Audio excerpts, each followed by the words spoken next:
ዳዊት በግ ጠባቂ ነው። ሙሴ በግ ጠባቂ ነው። አብርሃም በግ ጠባቂ ነው። ዮሴፍና ወንድሞቹ በግ ጠባቂዎች ናቸው።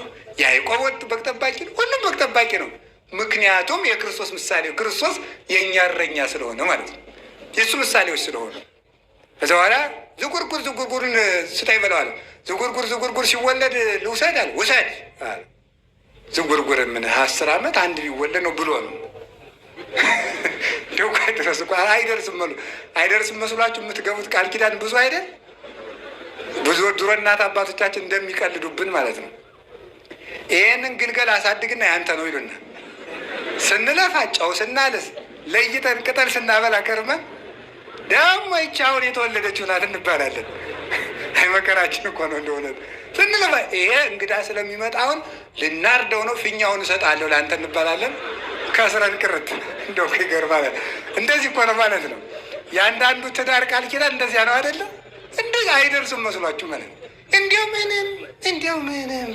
እንዲያው እሺ በይኝ እንጂ እኔ እንዲያው ምንም እኮ ነው። ሰውየው ራሱ ዛሬ ምንም አያደርግም። ዘዋለ የመጨረሻ በጥብጥ ነው የሚሆነው ማለት ነው። እና እንደዚህ አድርጎ አይደርስም መስኮ ዝጉርጉሩን ውሰድ አለ። የማይጨበጥ ተስፋ መስጠት የአጋንንት ምናቸው መለያቸው ነው። የማይጨበጥ ተስፋ መስጠት እስቲ እግዚአብሔር ያሳያችሁ። አሁን ባለፈው አንድ ሰው ሲነግረኝ ነበር፣ አንድ ፓስተር ያደረገውን። ሁላችሁም አካውንታችሁን አምጡትና ቡኩን እዚህ ያስቀምጡትና ኢየሱስ መቶ ሺህ ብር ያስገባላችኋል። ኧረ አያስገባም። ይሄ ነውር እኮ ነው በእውነቱ። የማይጨበጥ ተስፋ መስጠት ነውር እኮ ነው። የአጋንንት ጠባያቸው ነው። የመናፍቃን ጠባያቸው ነው። ጌታ ኢየሱስ ይላል በቅርብ ቀን መኪና ይኖርሃል። ላይኖርም ይችላል። ነውር አይደለም ይሄ። መኪና ይኖርሃል ይለኛል ይላል። ባይኖረው አይጠየቅም። እዚያ በኋላ በቅርብ ቀን ባንኩ ይሞላል። ከየት መጥቶ ተጎልተህ ያልሰራውን ነውር እኮ ነው። ያልዘሩትን ማጨድ ይቻላል። እንዲሁ የእነሱ ጅልነት እኮ አይደንቀኝም። የእናንተ እብደት ነው እኮ። እናንተ እብድ አይደላችሁም። እዚያ የሚያብዱትን ነው። እንዲሁ በጣም ነው እኮ የሚያስደንቀው በእውነት ማለት ነው። እንደዚህ አድርጎ እና እንደ ላባ አይደርስም እየመሰላቸው ሲደርስ እንጨናነቅበታለን ብለው የሚያደርጉ ሰዎች አሉ። እግዚአብሔር አሁን እንዲሁ እያሉ የሚስቅ እግዚአብሔር አንዱ ያደረገውን ሰምታችኋል። እግዚአብሔር ስንት ሴቶችን ነው እግዚአብሔር ከኔ ውለዱ ብሏቸዋል እያለ ሲያጃጅል፣ አሁን ደቡብ አፍሪካ ታስሮ ያለ ከ60 በላይ ሴቶችን ነፍሰ ጡር አድርጎ ማለት ነው። አሁን ያንንም እንግዲህ ጌታ ኢየሱስ ፈቅዶ ብሎ የሚቀበለ እብድ ንፍልል ማለት ይህ እኮ ነው። እውነት ነው የምነግራቸው። የማይጨበጥ ተስፋ አንሰማም። እስኪ በሉ የማይጨበጥ ተስፋ በሉ። ምን አንልም። ደግሞ ምንድን ነው የሚለው መጽሐፍ? የሚታይ ወዘሰ ዘያስተሪ ኢኮነ ተስፋ። የሚታየው ተስፋ አይደለም። እስኪ በሉ ሁላችሁ የሚታየው በሉ። ምን አይደለም? ተስፋ አይደለም። በሚታይ ጤና ይሰጥሃል። በቅርብ ቀን በእግርህ ትሮጣለህ። በቅርብ ቀን በእጅህ ትሮጥ። ምንድን ነው እንደዚህ ያለ ነገር? ዘሐመ ምስለ ክርስቶስ ይነግስ ምስለ ክርስቶስ እምከመ አረይነ ሕማመ ምስሌሁ ከማሁ ንኤሪ ክብረ ምስሌሁ። ቅዱስ ጳውሎስ ያለ በመከራ ከመሰልነው በክብር እንመስለዋለን። ከክርስቶስ ጋር እንሞታለን፣ ከክርስቶስ ጋር እንነሳለን። የስጋ ስብከትን ተስፋ የሚያስደረግ የላባ ስብከት ይሄ ነው። ዝቁርቁሩን ውሰድ የሚል አይደርስም መስሎት ነው። ኋላ ምን አደረገ? ያዕቆብ የዋህ ነው፣ ሞኝ ግን አይደለም። ቅድም እንደተነገር ነው። 3 በትሮችን ወሰደና ላጣቸው። 2ቱን ላጣ፣ አንዱን ቅጥልጣል አደረገው። ቅጥልጣል ወይም ሸመለመሌ ምን ማለት መስላችሁ? አሁን የሆነ ጫፍ ላይ ይልጠዋል፣ ቀጥሎ አይልጠውም፣ ይቀርጸዋል ማለት ዝጉርጉር ማለት ነው። ኋላ እነዚያን አንድ ነው ነገር በደንብ አድርጋችሁ እንድትሰሙ። 2ቱ ተልጧል፣ አንዱ ብቻ ነው ወስዶ አገንዳው ያደርገዋል። አገንዳው ሲያደርገው በጎቹ ያንን እያዩ እንዲጠጡ ያደርጋቸው። ሲጠጡ ደግሞ አውራ በጎች መጥተው አንድ እንዲሆኑ ያደርጋቸዋል።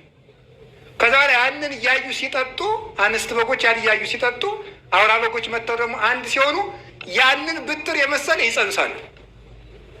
ጠቅላላ በጉ ሆነም እንደሆነ ዝጉርጉር እንደው ይገርማል እኮ። ጠቅላላ የሚወለደው በሙሉ ምን ሆነ? ዝጉርጉር እንዲሆነ። ይህንን ይዘው ሊቃውንቱ ሴቶች እንደው አንዱ ነው ያለ፣ ሴቶች ወንድ በተመኙበት ቀን ሌላ ወንድ ሲያልፍ እንደው በሜዳው ተመኝተው ማታ ከባላቸው ጋር ካደሩ የቀኑን ሰው የሚመስል ሊወልዱ ይችላሉ። ይህ በጣም ችግር ነው ማለት ነው። ይህ በጣም ችግር ነው። ከዚያ በኋላ ሰውየው ምን ሊል ይችላል? ከማን የወለድሽ? ያ ልጅ ነው ያ ሰውየው ቁጫን ሰውዬ። አስቸጋሪ ነገር ነው እውነቱ ማለት ነው። ስለዚህ ለዚህ ብልሃቱ ምንድን ነው የሚያስፈልገው? ዓይንን መመለስ። ነግሬያችኋለሁ። እስቲ ዓይንን መመለስ በሉ። አዎ ቅዱስ ዳዊት ያለው ይሄ ነው።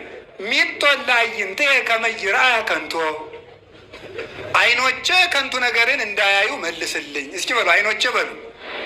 ከንቱ ነገርን እንዳያዩ ምን በልልኝ ነው? መልስልኝ። ዓይንን መመለስ እንዴት ያለ መልካም ነገር ነው ማለት ነው። እንዲያው በዚያው የሥጋውን የምናውቀው ትዳሩ እንዳይበጣበት ብዬ ነው ይሄን ያመጣሁት እንጂ ሀሳባችን ሌላ ነው። ዝጉርጉር ተወለዱ። ከዚያ በኋላ ዝጉርጉር ተወለዱ። ከዚያ በኋላ ምልክት ያላቸው በጎች በሙሉ የማን ሆኑ? ኧረ ንገሩኝ በሞቴ። ርዕሳችን ላይ ደረስ፣ ትምህርታችን ይጨርስ ነው። ዝጉርጉሮች የማን ናቸው? ምልክት የሌላቸው የማን ናቸው? የላባ ናቸው ማለት። እዛ ወደ ያዕቆብ ያንን በግ ካተረፈ በኋላ እግዚአብሔር ምን አለው? ወደ ቤቴል ተመለስ አለው።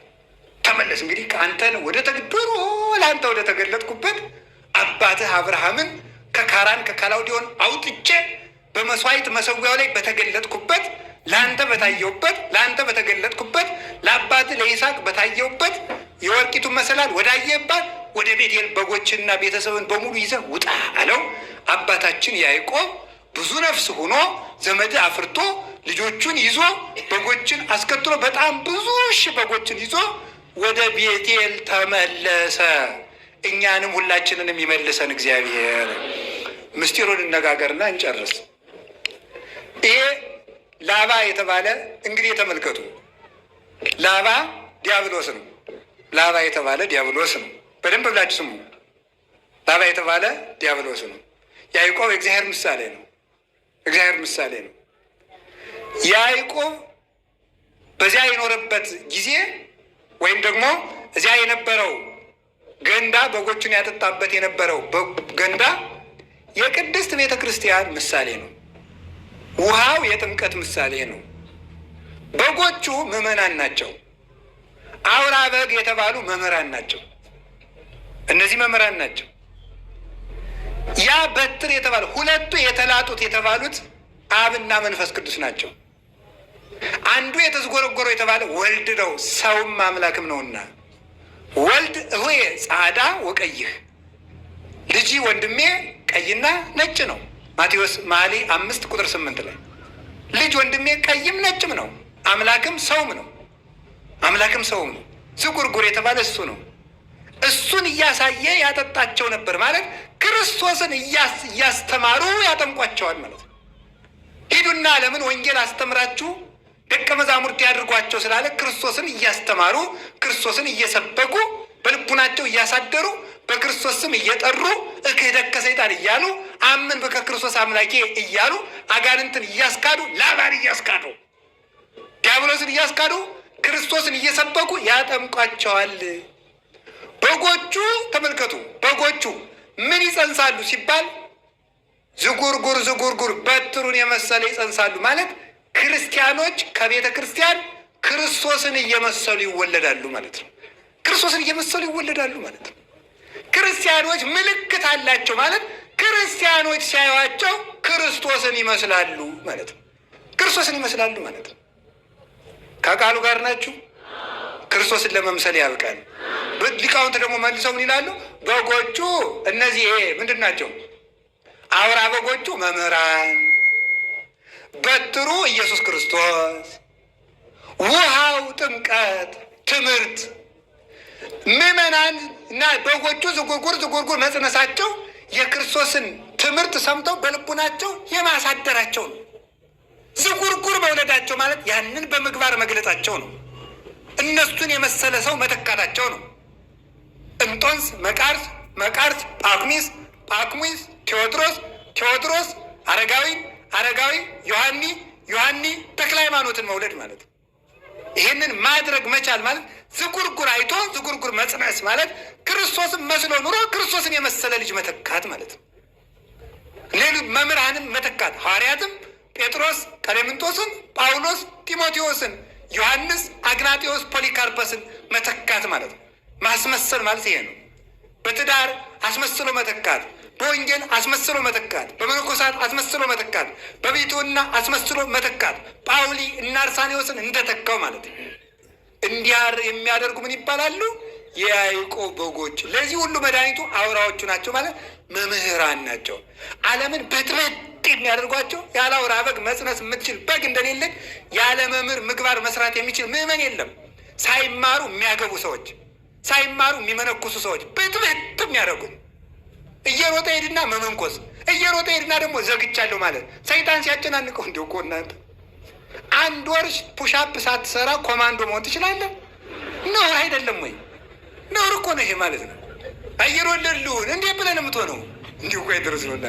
ደረትህ እንደገረረ አጥንትህ እንደደረቀ ማሰሪያ ሳይፈታ ምን ብለን ነው ኮማንዶ የምትሆን? ሞኝ አረም ነቀላ መሰለ እንዴ? አይኮንም። እንደዚህ ውስጥ ሁሉ ዝም ብሎ ብድግ እየሮጡ ወዶ ሰው ዘርግቼ ነው የምጸልይ ከሰይጣን ጋር ደረት ለደረት ውረት እንውረድ ይቻላል? አይቻልም። ደርሶ እየሮጡ ወዶ መዝጋት ደግሞ ደርሶ ከፍቶ መሮጥ በግቻለሁ ማለት ነው።